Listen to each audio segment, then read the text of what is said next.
गर्भागमन का दूसरा सप्ताह, गुरुवार। माता मरियम का निष्कलंक गर्भागमन। पहला पाठ, उत्पत्ति ग्रंथ, अध्याय 3, पद संख्या 9 से 15 और 20। प्रभु ईश्वर ने आदम से पुकार कर कहा, तुम कहाँ हो? उसने उत्तर दिया, मैं बगीचे में तेरी आवाज सुनकर डर गया, क्योंकि मैं नंगा हूँ और मैं छिप गया। प्रभु ने कहा, किसने तुम्हें बताया कि तुम नंगे हो?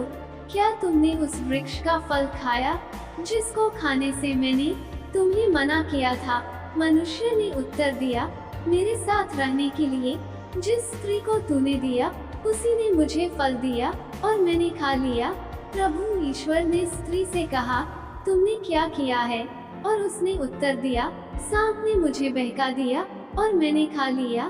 तब ईश्वर ने सांप से कहा, चूंकि तूने यह किया है, तू सब घरेलू तथा जंगली जानवरों में शापित होगा। तू पेट के बल चलेगा और जीवन भर मिट्टी खाएगा। मैं तेरे और स्त्री के बीच, तेरे वंश और उसके वंश में शत्रुता उत्पन्न करूंगा। वह तेरा सिर कुचल देगा और तू उसकी एड़ी काटेगा। पुरुष ने अपनी पत्नी का नाम हेवा रखा, क्योंकि वह सभी मानव प्राणियों की माता है। सुसमाचार, संत लूकस का सुसमाचार, अध्याय 1, पद संख्या 26 से 38। छठे महीने स्वर्गदूत गब्रिएल ईश्वर की ओर से गलीलिया के नाजरेत नामक नगर में एक कुंवारी के पास भेजा गया, जिसकी मंगनी दाऊद के घराने के यूसुफ नामक पुरुष से हुई थी, और उस कुंवारी का नाम था मरियम। वो इन शब्दों से घबरा गई और मन में सोचती रही कि इस प्रणाम का अभिप्राय क्या है।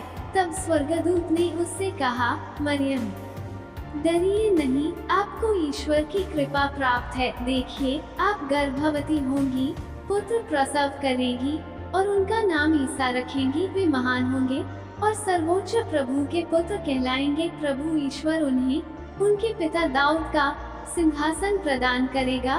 वे याकूब के घराने पर सदा सर्वदा राज्य करेंगे और उनके राज्य का अंत नहीं होगा। पर मरियम ने स्वर्गदूत से कहा, यह कैसे हो सकता है? मेरा तो पुरुष से संसर्ग नहीं है। स्वर्गदूत ने उत्तर दिया, पवित्र आत्मा आप पर उतरेगा और सर्वोच्च प्रभु की शक्ति की छाया आप पर पड़ेगी। इसलिए जो आपसे उत्पन्न होंगे वे पवित्र होंगे और ईश्वर के पुत्र कहलाएंगे। देखिए, बुढ़ापे में आपकी कुटुम्बिनी एलिज़ाबेथ के भी पुत्र होने वाला है। अब उसका, जो बांझ कहलाती थी, छठा महीना हो रहा है, क्योंकि ईश्वर के लिए कुछ भी असंभव नहीं है। मरियम ने कहा, देखिए, मैं प्रभु की दासी हूँ, आपका कथन मुझ में पूरा हो जाए। और स्वर्गदूत उसके पास से चला गया। मनन चिंतन। आज माता कलीसिया माता मरियम के निष्कलंक गर्भागमन का महापर्व मनाती है।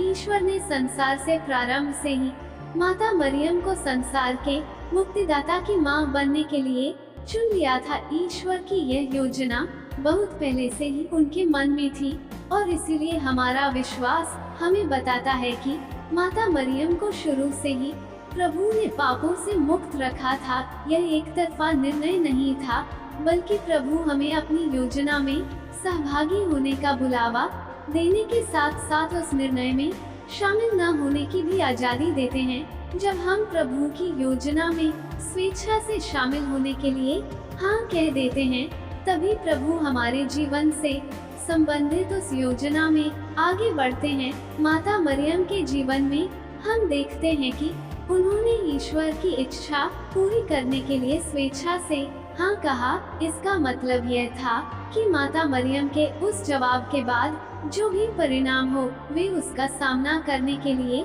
तैयार थी। उनके पास इस बात की स्वतंत्रता थी कि यदि वे चाहती तो ईश्वर की योजना में शामिल होने से इनकार कर देती, लेकिन उन्होंने ईश्वर की मर्जी को स्वीकार किया, जिसके परिणाम स्वरूप वे न केवल ईश्वर की माता बनी, बल्कि पीढ़ी दर पीढ़ी सब नारियों में धन्य कहलाए। माता मरियम सदा सारी मानव जाति के लिए प्रार्थना करती रहें। आज कलीसिया प्रभु यीशु की मां धन्य कुंवारी मरियम के निष्कलंक गर्भागमन का त्योहार मना रही है।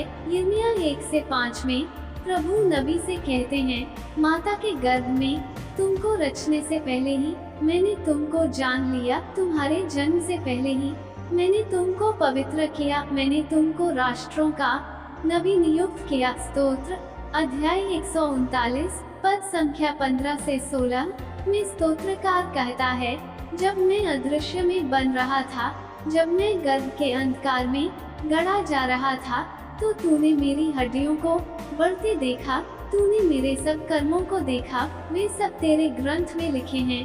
घटित होने के पूर्व ही मेरे दिनों की सीमा निर्धारित की गई। यिर्मयाह 29 से 11 में पवित्र वचन कहता है, मैं तुम्हारे लिए निर्धारित अपनी योजनाएं जानता हूँ।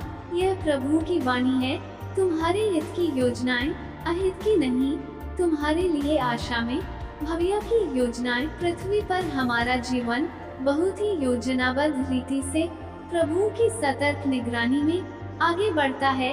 आज का त्योहार हमें प्रभु ईश्वर द्वारा हमारे संरक्षण की याद दिलाता है। उनका संरक्षण न केवल एक या कुछ व्यक्तियों के लिए है, बल्कि प्रभु सारी मानव जाति का ख्याल करते हैं। उन्होंने माँ मरियम को चुना और गर्भाधान के समय ही उन्हें पवित्र किया, ताकि वे प्रभु के लिए एक उपयुक्त मंदिर बन जाएं। स्वर्ग के बारे में पवित्र बाइबल कहती है, उसमें न तो कोई अपवित्र वस्तु प्रवेश कर पाएगी और न कोई ऐसा व्यक्ति जो घृणित काम करता या झूठ बोलता है, केवल वही प्रवेश कर पाएंगे जिनके नाम मेमने के जीवन ग्रंथ में अंकित हैं। मरियम का बेदाग और निष्कलंक होना कितना जरूरी था, ताकि सबको पवित्र करने वाले ईश्वर उनसे जन्म ले सके। आज का त्योहार हमें पवित्र बनने की चुनौती देता है, ताकि हम पृथ्वी पर प्रभु के मंदिर बन सके। आमीन।